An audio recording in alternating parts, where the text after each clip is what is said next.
इस बार अक्षरा सिंह का गुस्सा काफ़ी अलग तरीके से था और कुछ लोगों ने तो उन्हें गलत साबित भी कर दिया।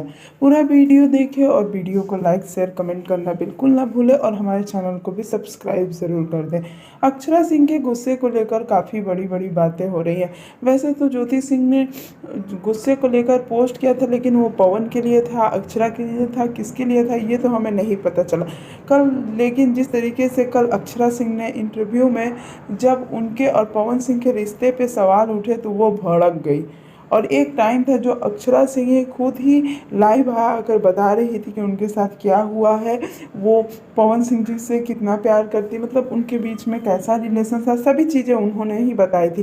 तो अगर मीडिया वाले पूछते हैं तो उन्हें इतनी प्रॉब्लम क्यों हो रही है, आखिर अक्षरा सिंह का गुस्सा उन्हीं पे हावी ना हो जाए, क्योंकि काफ़ी लोग इस समय अक्षरा सिंह के सपोर्ट में खड़े हैं और कुछ लोग अक्षरा सिंह को सपोर्ट नहीं भी कर रहे हैं। लेकिन सबको सवाल उठाने का तो मौका है ही। आपको क्या लगता है, आप ज़रूर बताएं।